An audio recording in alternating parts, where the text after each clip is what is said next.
Hi, folks. I'm Don Meisner, and I want to welcome you to another Up North NY chat. And today, we're going to be chatting with Dave Swanson, my lifetime friend and avid fisherman. We're going to be talking about something that it was one of the neatest things that's ever happened in my fishing life. Years ago, I had some folks from Canada contact me and said, "We have a new lure. Would you like to use it on your Streamside show?" And my answer was, if it works. Only if it works, because I don't want to mislead people. And that was the beginning of the Hydra. And so today we're going to talk about the Hydra. And it didn't even have a name at the time. And we had to figure out, okay, what are we going to call this thing? And this is going back several years ago. And one of the interesting things that made it happen was at the time in Quebec, you could not use live bait in the lakes. And so you had to, I guess these folks had to figure a way to use dead bait legally because they thought the fish would like the smell.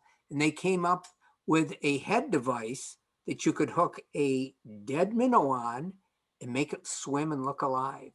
And so that was the beginning of the Hydra. Well, here in the States, it wasn't something that seemed to be would be very popular because we could use live minnows anyway. So what we tried to do was figure a way to take this head and put a soft plastic tail on it and make it swim like a live minnow. And that's how it all started. And I got to tell you, I think one of the greatest swim baits ever invented came to be. And so, Dave, you came into this picture at some point. You and I were just becoming friends, really. And you went on a trip to me up in the northern regions of Quebec, and we were going for landlocked salmon. And I thought, this would be a good time to try this new lure out. And you remember what happened. We got up there, we went to Loch Holt, and we got up there, and our host, they saw this lure that we had come up with. They're like, here we brought them all the way up here to catch these fish. And these fish aren't going to hit that. These fish are really finicky. Do you remember that, Dave? Oh yeah, they talked about how the fish wouldn't hit anything but a Mepps cyclops, and that we were wasting our time if we were using anything but that particular lure. The interesting thing that I sort of laugh when you say a few years ago. That was actually 23 years ago. Was it really? Oh, that, dear. that I'm was kidding myself all the time thinking I'm not getting older. and that was our first experience together. The interesting part about it for me was that I'd never done anything like that before, and so it was really an experience. It was driving to Montreal and flying to Sept-Îles, and then renting a car and driving to Havre Saint Pierre, and then catching a float plane back into the middle of nowhere to that lake. But and I'd never done anything like that, much less fly in a float plane. So it was really a truly unique experience for me. And had you ever caught a landlocked salmon before? Well, I had never even seen a landlocked salmon, so it's kind of life's changed a little bit, and now where I live on Cuba Lake, there's a pretty active landlocked salmon fishery here, and I can catch landlocked salmon on almost any given day during the season. And in fact, the funny part about it is you talk about the Hydra. When we went on Loch Holt, that was the first time, I think it was certainly was the first time I'd ever used that lure. In fact, we didn't have any tails to go with the heads, and we had bought and I don't know whether you bought them or whether I bought them, but I think it must have been you. You had bought a bunch of different manufactured soft plastic baits that we could attach to see what might work. So we didn't have anything that was fitted exactly to the heads that we had, but we had some that kind of looked like they might work, and they were about the right color. And we happened to tumble to using a blue and white head with a blue and white body, and that's what worked with the landlocked salmon up there. You may recall that I caught one the first morning we were there, right off the dock on the Hydra. And of course, you didn't have your boots on yet. Everybody came running out. The cameraman had to grab his camera, turn it on, get down in the water to video the fish. And it was really a surprising experience, I think, for both of us. And it got better after. You know, the thing that we're talking about flying way up in, and people, a lot of times I think people that have never done this think all you got to do is be there and throw a fork or spoon out in the water and the fish are going to hit. These fish were extremely finicky and precise in what they wanted. And they had found there that the only thing that really was consistent was this MEP Cyclops.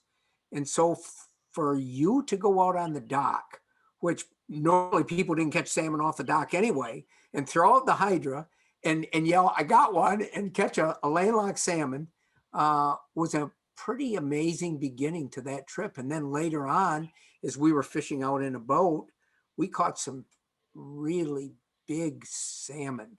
And it seemed to be about the only thing that they would hit. And then, like you said, 20 some years go by, and you're now down in Cayuga Lake fishing for salmon. And where did the thought hit you that maybe a Hydra would work? Because it'd been all these years and it wasn't really being retailed at this time.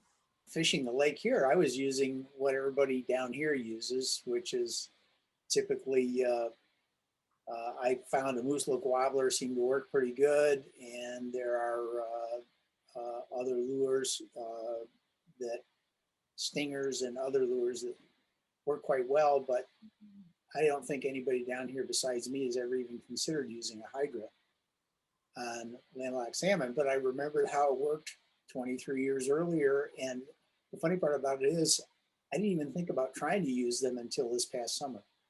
And then I thought, you know what, I'm going to dig some out and see. So I pulled them out and decided to try to attempt it. And I was pleasantly surprised when within 5 minutes of having put that lure on, I caught a landlocked salmon.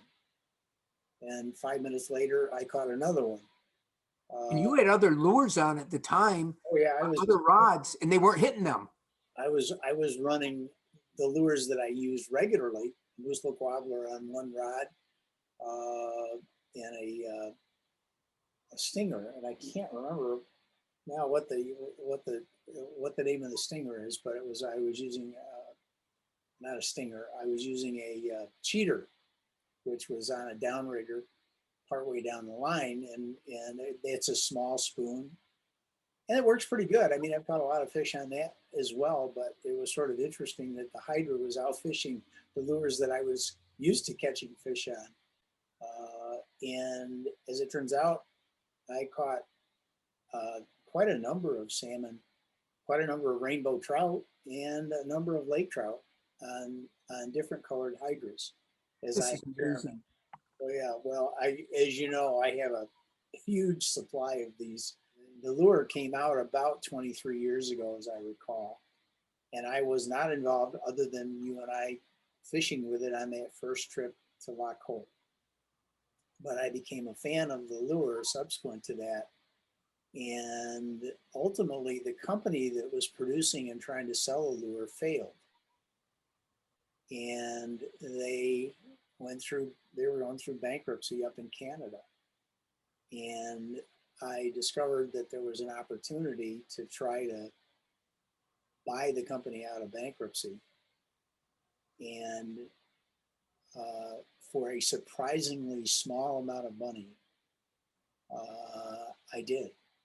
And in buying the company, I ended up with all of the company rights to sell a lure, the company rights to all of the lures that had been manufactured and existed at the time, some of which were still up in Canada, some of which were out in Missouri.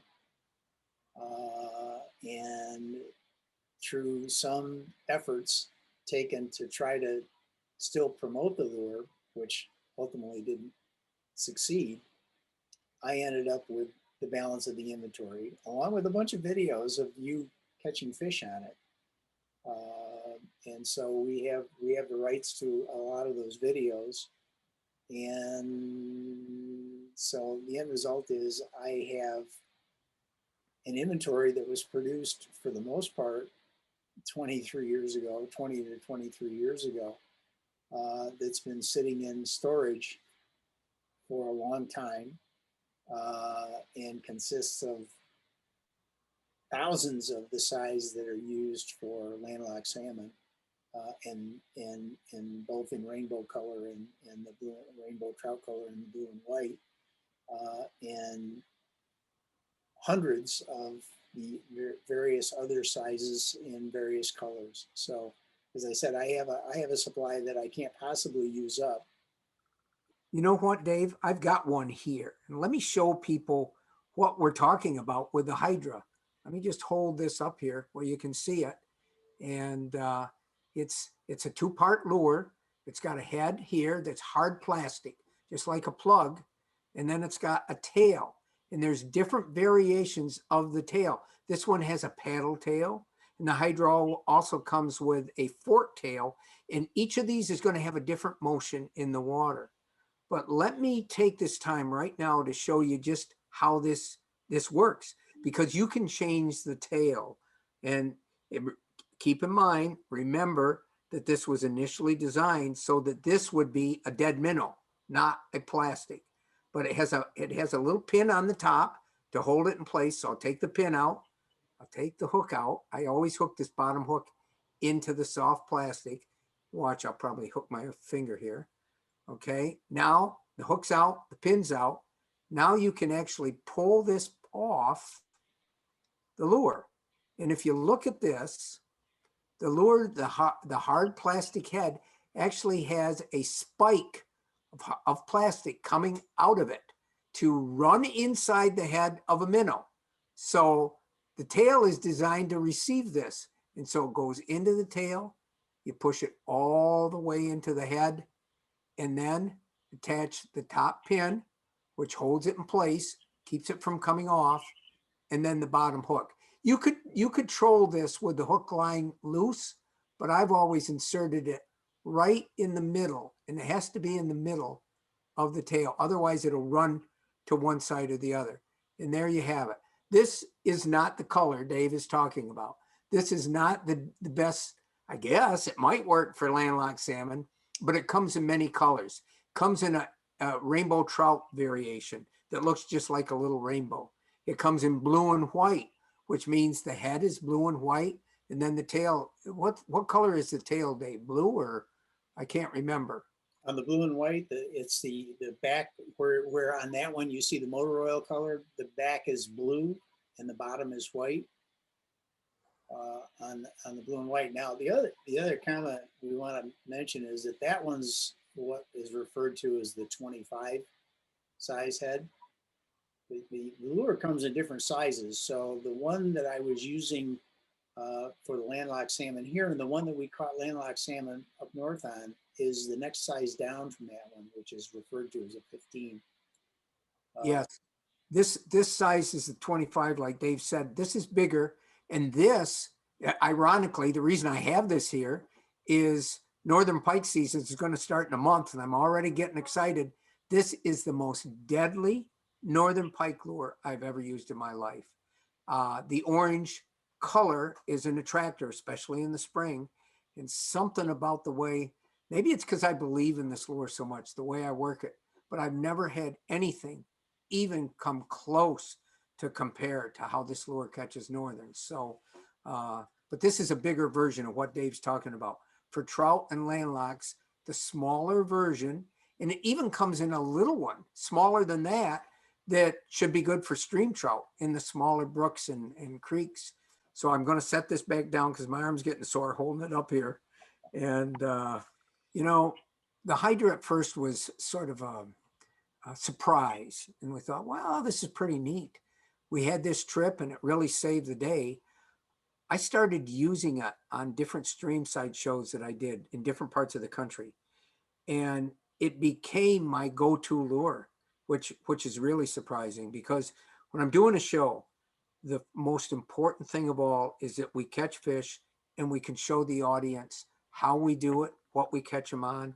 And through all the years of doing Streamside, everything we showed was exactly as it was.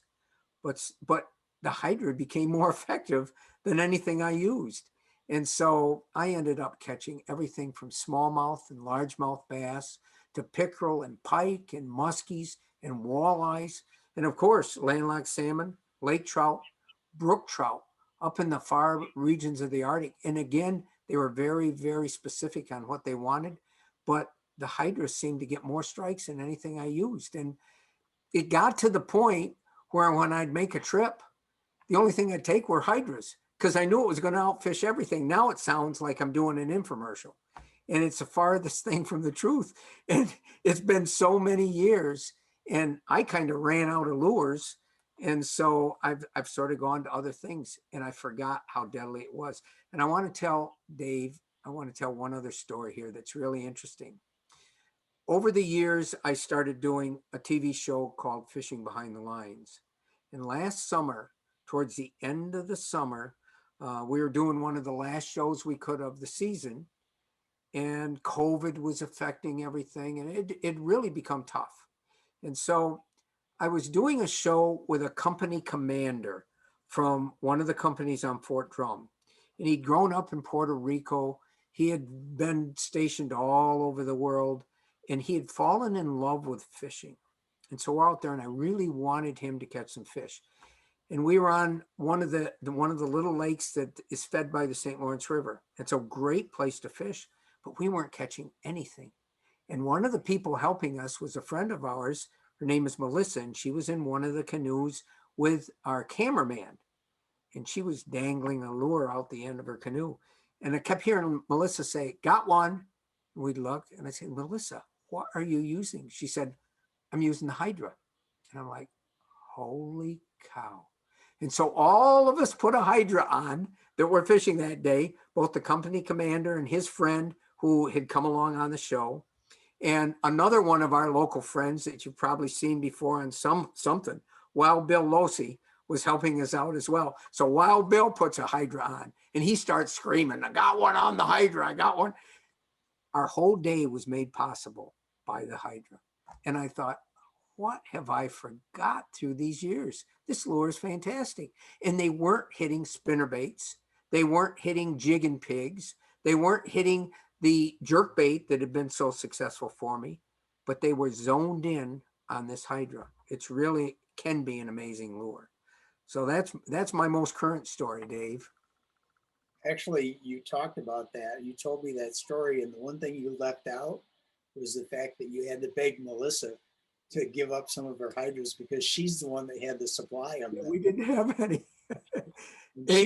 She got that supply from me because I left a bunch when I moved from the North Country. I made sure that they were supplied with a bunch of them. So she was probably giving up a limited supply that she has. I'm probably going to need to send her some more here pretty quick. Well, you know, looking for it. And she's just a great person. She's always willing to help us out and so unselfish. Well, you know, I was doing a show with two of the famous NFL football players from the Pittsburgh Steelers. And I was fishing with Alejandro Villanueva and his best buddy, Dave DeCastro. And they had come up because they'd heard about the great fishing up here. And we went back to an area. First, we were catching smallmouth bass. And we went back to this largemouth bass area in Northern Pike. And I put the Hydra on. And when I'm doing a show with people, it's not about me catching the fish. I want them to catch it. I made the mistake of putting this on, starting to cast, and fish after fish after fish. And these guys switched from everything they had, started using Hydras, and I guess they got a supply on them. And every time they come up here to fish for fish, they bring their Hydras. So, and that's just one of hundreds and hundreds of examples. You know, folks, when we started this chat talking about the Hydra, you know, I'd almost forgotten all the tremendous experience and all the lunker fish that I've caught on this lure through the years. And now to know that Dave is catching all the landlocked salmon and lake trout and rainbow trout down in Cayuga Lake on the same lure that both of us had almost forgotten. Fortunately, he's got a lot of them. And now maybe it can become a big part of our fishing life again. And hopefully maybe yours too. We'll see you again on another Up North NY chat.